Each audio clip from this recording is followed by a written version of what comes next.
안녕하세요. 맥킨의 지혜투자 클럽입니다. 자, 셀트리온 그룹들이 이제 현금 주식 배당, 여기 관련되는 호재로 오늘 제약은 장중 거의 뭐 5% 가까이 일단, 반등 흐름이 나왔는데요. 내일의 투자 전략까지 한번 살펴보도록 하겠습니다.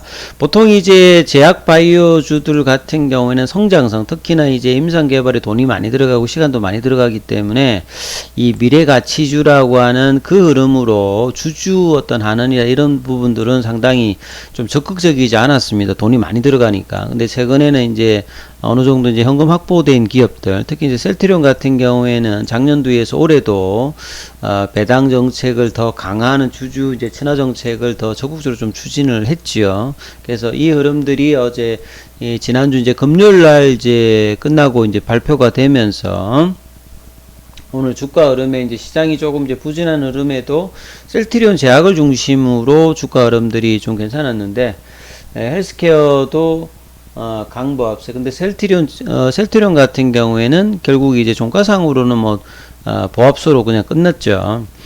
올해도 이제 4분기가 되게 되면 2조 원대 어떤 매출 달성이 지금 가능성이 높아지고 있는 이 셀트리온 입장에서 주식 배당을 이어왔지만 이 작년에 이제 처음으로 그동안에 주식 배당 말고 작년에 이제 현금과 주식 배당을 이제 같이 이제 하는 흐름이었죠. 주식 배당은 이제 지난주에 말씀드렸듯이 이제 무상증자와 어떤 동일한 흐름인데 현금을 많이 배당할 수 없으니까 요걸 섞어서 일단 배당을 하면서 이제 주주 환원과 회사 입장을 좀 유지하는 어떤 흐름들을 보였죠.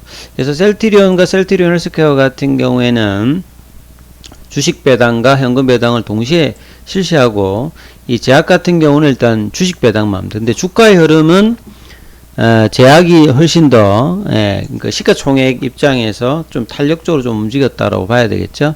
그래서 윗건이 좀 나왔습니다만, 모멘텀과 현금 흐름을 고려한 어떤 결정이었다. 이렇게 나왔고요.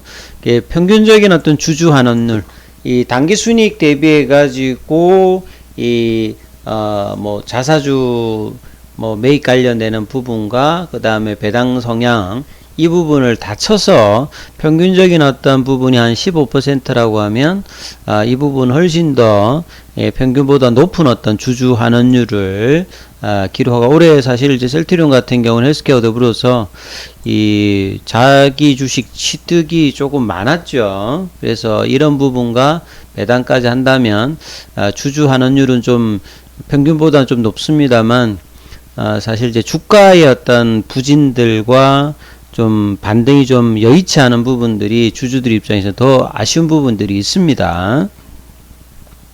그나마 이제 이런 부분들을 해서 셀트리온 관계자는 최근에 어떤 긴축과 금리 인상 그리고 이 유동성의 어떤 부족들을 감안해서 그래도 이제 주주들 입장에서 이 배당 정책을 결정했다, 이런 어떤 흐름들의 어떤 기사들이 많이 나왔죠. 그래서 이제 셀트리온 같은 경우는 장중은 1.5% 정도까지 올라갔다가 이제 오후에는 상승분을 반납하면서 보합세로 일단은 마쳤는데요. 그래서 이제 내년도 3월에 이제 정기주총에서 이 기우성 이제 대표의 사연임 여부와 더불어서 이제 이 배당과 배당 주식 관련되는 최종 승인이 주주들에게 이제 거쳐가지고 이제 지급될 예정이라고 봐야 되겠죠. 그래서 이제 이 부분들을 물어보시는 분들이 오늘 좀 계셨어요. 이 다음 주가 이제 폐장일도 있고, 이런 현금 배당과 주식을 받기 위해서 뭐 보유를 어느 수준까지 해야 되느냐. 그래서 올해 같은 경우는 2022년도 같은 경우에는 이 폐장일이요. 그 12월 31일은 이제 이 토요일이죠. 그래서 이제 금요일은 이제 폐장일입니다. 그래서 29일이 이제 29일이 폐장일이죠. 30일이 아니고, 그렇기 때문에 이제 거래일이 3거래일 제도로 진행되니까 27일까지 이제 주식을 가지고 있는 주주들이 배당이라든지 이제 주식 배당과 현금 배당 관련되는 부분에 권리를 가집니다. 그러면 이 27일까지 이제 이런 부분들이 있으니까 28일이 되면 이제 여기 관련되는 이제 배당락 주가가 이제 형성이 되겠지요. 이제 그런 흐름들을 좀 기억을 하셔야 됩니다. 요거 좀 질문하신 분들이 계셔가지고 설명을 좀 해드렸습니다. 자, 그리고 이제 그 올해 8월달, 9월달 들어서 외국인이라든지 기관, 특히 이제 연기금 관련되는 부분들이 일단 매수가 바이오 쪽, 특히 이제 상반기하고 하반기하고 이제 차이가 나는 건 상반기, 하반기에서 이제 이 상반기에 가장 많이 샀던 게 사실 LG 에너솔루션이었거든요. 이게 이제 뭐 시가총액 2 정도로 들어왔고, 그러니까 이제 패시브 형태든 이렇게 시가총액 큰 게 이제 들어오니까 이제 특이하게 일단 매수가 들어갔고, 하반기에도 이제 LG 에너솔루션에 관련되는 순매수 흐름들은 계속 이어졌는데요. 상반기보다는 하반기 쪽에 이제 바이오 쪽에 이제 셀트리온 같은 경우에도 삼성바이오로직스가 더불어서 연기금의 이제 순매수 구조가 좀 높았습니다. 사실 이제 8월달, 9월달까지 이제 2분기 실적과 3분기 내년 상반기까지 어떤 실적 기대감으로 셀트리온의 어떤 기관들 목표 주가도 뭐 SK증권 같은 경우 거의 30만원대까지 올라가면서 21만 5천원대까지 올라가는 흐름까지 보였다가 이제 이후에 8월달에 잭슨 홀 미팅에서 제롬 파월 연준 의장이 물가 관련되는 부분하기 위해서 금리 관련되는 부분에서 강한 기조를 하면서 주가 다시 좀 내려오면서 이 9월달 10월달에 다시 16만원대 락파튼 가격을 하다가 이 3분기 어떤 이제 실적 기대감으로 다시 또 19만 4천원대까지 올라갔다가 최근에 다시 또 내려와서 16만 17만원대 하다가 이제 18만원대로 올라갔다가 이제 그 가격을 좀 유지를 하고 있고, 아직 이제 가격으로 보면 강한 라인을 아직 확실하게 잡아 있지는 않습니다. 근데 이제 수급이 이제 올해 전반적으로 안 좋은 상태에서 그나마 이제 연기금이 하반기에 이제 이 흐름을 했는데요. 연기금이 이제 종목 교체를 할 때 그냥 하지는 않습니다. 절대로. 뭐 비싸면 팔고 싸면 좀 사는 어떤 흐름들이 연기금 같이 이제 장기 투자자들이 많이 하는 좀 흐름인데, 이 연기금들이 이제 실적이 이제 견고한 대형주를 좀 선호하는 편이죠. 그래서 뭐 중소형주보다는 대형주를 좀 선호하는데, 실적 추정치가 나쁘지 않은 종목 중간에서 주가가 많이 아론, 그러니까 밸류에이션 매력이 있는 종목들 위주로 좀 매수를 했는데, 거기에 이제 헬스케어 업종들이 들어가 있고, 셀트리온 같은 경우에도 연기금 이제 순매수 상이 이제 올랐다는 거죠.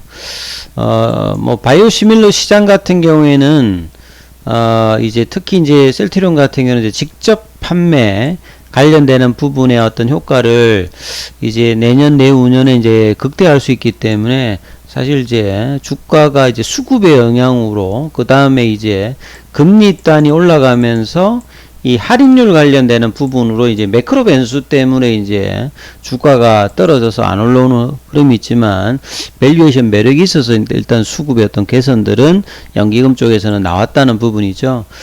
그리고 이제 오늘 이제 전반적으로 시장에 어떤 기사가 나왔을 때 보통 이제 금리 단이라고 하는 거하고 이제 주식에서 우리가 보통 이제 밸류에이션 계산을 할 때 가치주 이제 뭐 성장주도 마찬가지 어떤 이제 스탁의 프라이싱을 할 때 이제 가장 중요한 게 보시게 되면 이제 분모에 들어가는 것이 이 할인율이 들어갑니다. 할인율이라고 하는 게 이제 쉽게 말하면 이제 금리라고 보시면 되죠.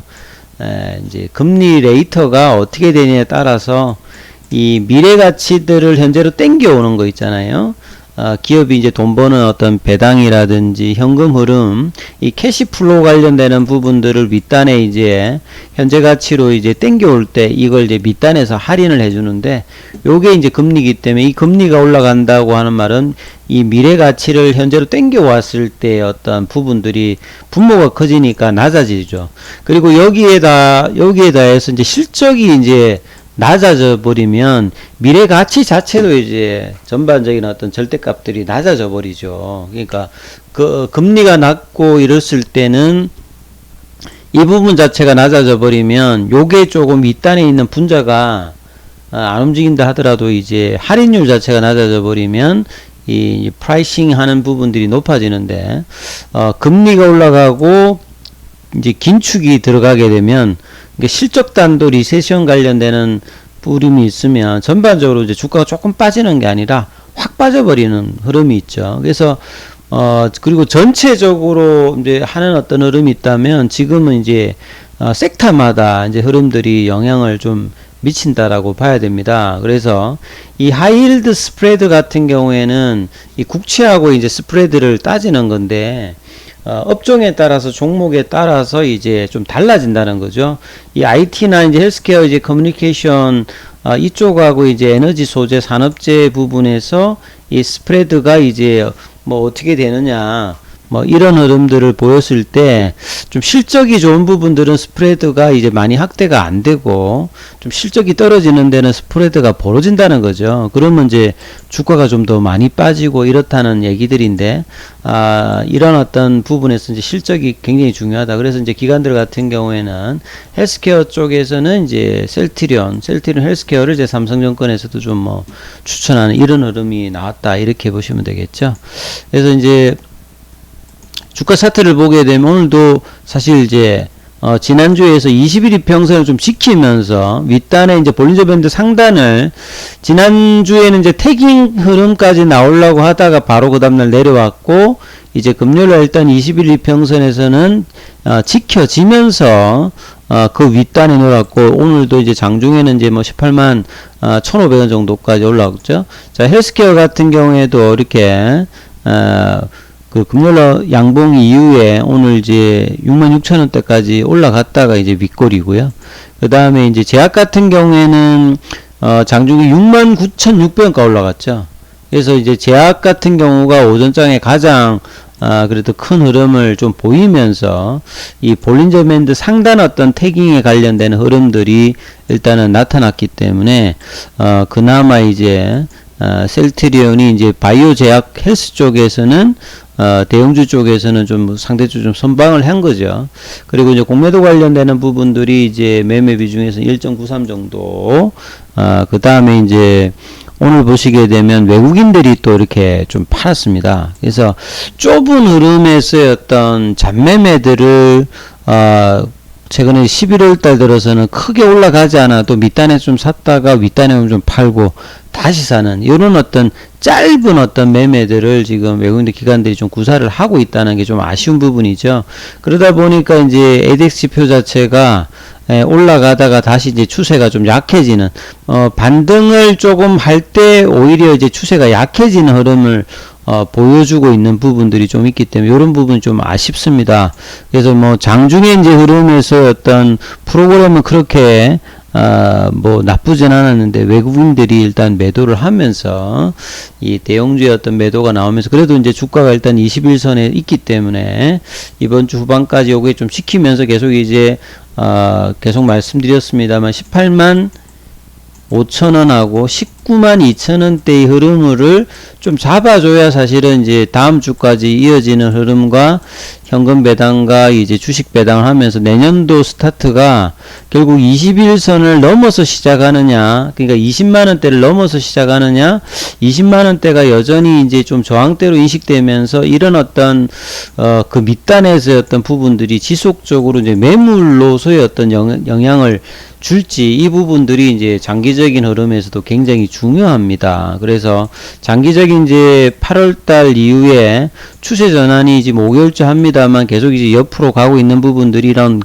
거래량의 부족과 주봉상에서 인버티드 헤드앤 패턴을 만들었습니다만 본격적인 어떤 주가의 어떤 상방은 이런 넥라인 가격을 넘어가는 흐름에서 거래량이 넘어가야 이제 본격적인 상승이 나오기 때문에 이런 부분들은 이제 내년도의 어떤 중심적인 어떤 수급의 개선과 이 금리 관련되는 부분들이 좀 진정이 되면서 실적단의 어떤 흐름들이 나올 때 본격적으로 나올 어떤 흐름입니다. 그래서 이번 주 21선이 지켜지면서 지속적으로 윗단에 대한 어떤 흐름이 나오는지 여부가 가장 중요하니까 이 부분 좀 참조하시면서 대응 전략 삼아보시기 바라겠습니다. 여기까지 하겠습니다.